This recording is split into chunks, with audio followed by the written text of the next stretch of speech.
What is going on, my Super Sandwiches? Rhymestyle here with Kirabug, and today we're discussing episode 92 of Dragon Ball Super. And I gotta say, I'm getting more and more excited about the return of Frieza, but we'll talk about that later. So, the crisis is happening. Majin Buu is asleep. Now, here's something that bugged me about that. In the Universe 6 tournament arc, Buu went to sleep and ended up missing the tournament, and they had to basically go without him as a fighter. For some reason, they decided, you know what? You should be a fighter for this tournament as well, and guess what happened again? He fell asleep. Now, what bugged me about that for a longer time. Well, usually when he falls into these deep sleeps, he sleeps for about 2 months. Now, the problem is, in the original series, in the manga and in the anime of Dragon Ball Z, the Dragon Ball manga, when he slept for a second. So it's like, why does he sleep longer now? Well, they briefly explained that at the beginning of the episode. Apparently, he usually sleeps for like a second, and then he's like fully energized, which must be nice. Can you imagine how awesome you to have that? Right. But every now and then he goes into these deep sleeps, which you can wake him up from. And also he's back in his giant form. So like literally when they showed him a couple weeks ago in his skinny form, it was all just for no freaking reason at all. But regardless, he's out. Completely out. And now the team has to like run together and scramble to figure out what they're going to do. Now, here's the funny part. As they all get together, the lie unfolds. The stupid lie. I shouldn't have done it in the first place. I didn't like it at all, yeah. Yeah. And while Goku's on his way back, he realizes, they all know now, Krillin was pissed, 18 was pissed, they're about to like get out. But I guess they all ended up spilling the details, and while Goku was out, the secret is out. And now the question is who's going to pay the prize money? And he was like, well, you know, Hercule gave me money, or Bulma, you got my back. like uber rich. Yeah, and speaking of Bulma, even Vegeta was like, nope, we ain't helping you out. But speaking of Vegeta, was trying to say is he blew up the time chamber again. And I like that actually. If you guys remember in Dragon Ball Z, when Gotenks and Super Buu were trapped in a time chamber, they used their sheer power to escape it. So I think Vegeta, when he did that last time and this time again, was just his way of like finishing training, where he just powers up so much he literally blows a hole open, destroying the time chamber, and that's how he gets out. So I find it kind of funny. Poor Mr. Popo. Yeah, I wonder if he's actually gonna be banned. Anyway, so the secret is out, and Bulma does end up agreeing she'll pay prize money for everybody who wants to join. And Krillin, while he was trying to kind of act all hard and all, he's like, I'm not joining. And then that's when Beerus like, bruh, if anybody refuses, I'm blowing you up right now. To everybody's threatening. Yeah, but the problem is we need that 10th fighter. I don't know what no one thinks of Yamcha. Like, I would have been like, hey, Yamcha. But Frieza, for real, Frieza was the first person to come to mind. Because like, okay, so this is what happened. This is how the entire thing starts, and I already like it. Beerus is like, how do we only have 9 people? And by the way, speculation, you know, it's like, well, why can't we just enter with 9 people? And Supreme Kai was all like, well, no. Freaking Zeno-sama says 10, it's gonna be 10. Yeah, and I said that I think that's speculation on his part. I think it is.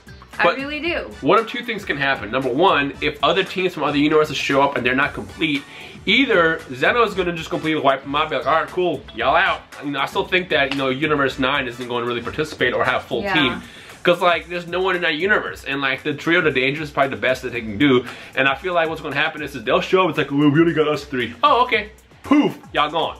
Or plan B, option 2, what I feel like can also happen is, you know, it's like, oh, I said 10. Well, is it okay if we do 9? Okay. It's freaking Zeno. He's a little kid, like. Exactly, like, but I mean, to their, you know, credit, he is kind of unpredictable sometimes. Yeah, that's true. So yeah, he makes rash decisions sometimes. So the question I want to ask you guys is what do you think is going to happen? Do you think he'll allow people to compete, or universes to compete without complete teams? Or will you just hire them the second they show up and they're not complete? Let me know your thoughts in the comment section below. But freaking Beerus brings up the fact that it's like, oh, there's no other fighters in this entire universe. If the Frieza army was still alive, you know, that you guys wiped out, and then Goku was like, that's it? Freezy pop. And I was like, really, Frieza? Again, Yamcha, like, he might not be the best fighter, but my first thought would not be Frieza. It's like, this man is a sadistic, cold-blooded killer. I like Frieza. He's like one of my favorite villains of all time. But he's Frieza, he's a psychopath. And according to the next episode preview, his terms are unbelievable. Yeah, duh. Well, yeah. I mean, again, it's like, let me ask you a question. Hey, you've been trapped in this hellhole, literally in this pod, for eternity. Hey, would you join our team? If you don't help us, then hell get destroyed too, and you won't exist anymore. Good luck. But like, really, right? Good luck, bye. Yeah, like, fine. I don't want to be here anyway. If you can. I know. I hope you lose so that I don't have to be here anymore. I just cease to exist. Yeah, but we're gonna have fun with this one. What are Frieza's terms? Comment it down below. What do you think they are? Honestly, I think it's going to come back to life. It's gotta be. It's gotta be. Well, okay, so I don't know what the law is for that, because like obviously this is like above life right now, above law. It's like Omni King's presence. If Omni King wants it, they have to basically cheat life. Now remember, Elder Kai gave up his life for Goku once so he could defeat Kid Buu, and that was kind of like a dire situation for Universe 7. But this is like a dire situation for all the universes, and especially 7. So I wonder if they'll grant him that request, because it's like, hey, this guy's fighting to save the universes, so we're gonna go ahead and just, you know, bring him back to life. Is that cool with y'all? I'm just like, sure, whatever, you know. I mean, if he becomes a dick again, just blow him up. Like, he's not that hard to stop, but like, I don't know. I honestly... Don't they also have like the Super Dragon Balls? Yeah, I mean, wish on? The winner will get a wish, which I still don't know how they're gonna do that. I don't know if they're gonna be like, hey, yo, everybody make your wish. Hey, yo, Dragon, can you grant everyone's wishes in this team? Like, I don't know if they're gonna split the wishes or what the deal is, or if it's going to be something goofy like it was last time where, well, I would say goofy, but like when Beerus wished for an Earth in Shappa's universe. I don't know if it's gonna be in that realm, so again, that's something to discuss probably as we get closer towards the end of the fight. Or if freaking Zeno-sama is just gonna take it or just destroy the dragon. I mean, there's so many directions that the show can take, and like, you just saw how unpredictable it was with Frieza coming back. Which I like the fact that they end the episode with him just in this little hell pod. That's kind of goofy. But ultimately, what do you think his terms are? Let us know your thoughts in the comment section below. I actually might revisit this topic later this week with a couple friends and see what we can talk about there, because it's gotta be something big. Because again, it's like, yo, I'm trapped in this hellhole for eternity. Either, you know, fight with us, or wait, he's like, you're trapped in this hellhole for eternity. It's like, either you can fight with us or you can cease to exist. Yeah. I mean, I'd take the cease to exist for sure. Right? Basically, it's a free ticket to get out of hell. Yeah, exactly. Unless it doesn't count, in which case you'd be stuck in it forever. Like, I just haven't really explained that, but I assume that when Universe 7 goes, so does the Universe 7 hell. Now, the other important aspect of this episode is there were a couple. We see Universe 3's warriors, which are basically all like android-esque, and I gotta say, it's interesting. It's interesting that they built basically androids. I don't know if they just grabbed these artificial life forms and just within, like, you know, 48 hours they just started building them to the point where they're going to be usable for the tournament, or if they just walked up and be like, hey, we need androids, can you build them right now? And they just pop them out there like that, because like the androids for, or I don't want to call them androids, but robots. The robots for Universe 3 seem to be prepared for this tournament, from stuff like being able to cling onto walls when they get kicked off, or being able to just do a little tornado spin thingy to just kind of knock everybody off. They're built for this tournament specifically, which is weird. And I get either they grabbed very talented robots from that universe and just kind of like modified them to be that much better, or they like specifically built them for the tournament, which is kind of weird because it's only 48 hours. But then again, as you said, I mean, did you see they had like a Death Star? It was very technologically driven. So Universe 3 definitely going to be a threat for this tournament as well, and I'm kind of curious to see how they're going to go. I like how Moscow literally is R2-D2. He just beeps. Yeah, Moscow says this, Moscow says that, so that's cool. But nothing else I can really say about Universe 3 other than the fact that they're robots and they're designed to win. Yeah, I mean, they're super smart, but they're pretty low. Like, again, like their state of being is pretty low, so their priorities might not be there. Yeah, I don't know. What I will say is, if they're androids and robots, they might be more suitable for this. Like, I'll tell you right now, I still think Universe 10, those guys with the energy drinks and the protein drinks, will get knocked out immediately. But Universe 3, I think is gonna stick around a little bit longer throughout the tournament. I think they are, because I mean, they're robots. They're designed for like accuracy and winning this tournament. Yeah, but like, can't you just, you know, ki blast them and just be gone? I mean, technically you could, but you can't kill. Can you kill a robot? Well, it doesn't have a life to begin with, right? I'm sure they'll specify those rules.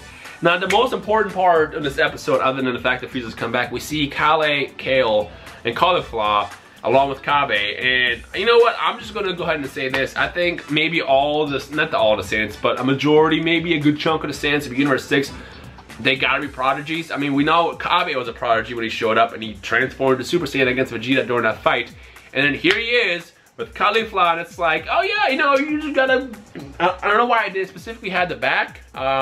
Yeah, that was weird to me. If anybody has, maybe there's like a chi or ki thing that has to do with like focusing energy on the back, But apparently when you focus your energy around the back, it allows you to go Super Saiyan. And Cauliflower got it right here on the first try. Yeah, that was amazing. I like her. I was like, really? But, you know, she's a woman. Like, you know, we get I like stuff her. really We get quickly, stuff. really fast. It's exciting. This is the official first real female Super Saiyan in the series outside the extended universe stuff that we saw on like Dragon Ball Heroes, Dragon Ball Z universe, and you know, the fan-made mangas and stuff. This is the official first real female Super Saiyan in the show, and I thought it was really, really cool. And she's a badass. She apparently, you know, from how Kabe's make it sound like she could probably go toe-to-toe with Kabe, and we know how powerful Kabe is, so she's going to be a threat in that fight. And then she mentions, oh yeah, by the way, you know, I'll enter the tournament, but you gotta get my prodigy in there as well, who we protege, who we know becomes the berserk Super Saiyan Broly looking female during the fight. And in the next episode preview, we see her briefly transform. So, and again, on the Toei website, the description that they had for Kale, or Kale, I don't know how her pronunciation is going to be. I think they said Kale in Japanese. For her, she gets pushed and then goes into this berserk state where she just can't control her body. It's like an overflowing Broly style rage. I don't know what it is. I hope one day she finds peace. I hope one day she finds peace as well. But yeah, she is probably going to be a huge advantage for that team, for Universe 6. A great warrior for it, but definitely between Kabe, Cauliflower, and Kabe, Cauliflower, and Kale, or Kale. That is a tongue, like, that's a tongue twister. I'm actually Team Universe 6 all the way. My brain is so twisted just because, you know, they got the fire such as Hit, they got Frost, they got, you know, the new Saiyans, 3 Saiyans now. I'm Team Universe 6 all the way. Even though I'm calling it now though that they're all gonna survive. Oh, but yeah, they gotta. With all this character development, I'm like, there's no way you can kill off all these characters right now. All I'm saying is, Frost and Frieza are going to meet. And if my theory is correct and Frieza does come back to life, I can see them going away sometime and just reforming the Frieza army for endless possibilities in the future. I don't really know, but that'd be cool. So All I know is I'm excited. And like, you know, the Frieza returning thing was kind of weird to me at first, but after seeing like, you know, how they set it up just now, it's like, well, if it wasn't for you destroying the Frieza army, we could grab one of them. And it's like, you know, I like how they set it up so far. And if they do it the right way, if it makes all sense, I'm with it. And dude, that preview, that got me so excited. Yeah, I'm hyped. I'm hyped. You know, I want to see. I hope that they fight because it seemed like they were going to do like a quick sparring session before next episode ends, episode 93. So I hope that they fight and just kind of warm up. You know, we see how Frieza in his golden form. You know, I see a lot of opportunity and potential there for it to be taken in the right direction. I'm all with it. Hashtag Frieza if you're supporting the whole Frieza return thing in the comment section below, and hashtag Rip Yamcha because he does what he does best. He just dies, including his chances of entering the tournament.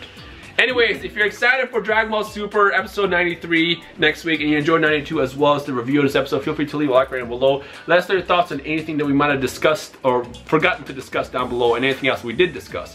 Anything else? That's it. That's it. Ladies and gentlemen, we hope you enjoy the rest of your weekend. This has been Kiribug and Rhymestyle. We'll see you guys next week with episode 93's review. I can't wait. Peace. Bye.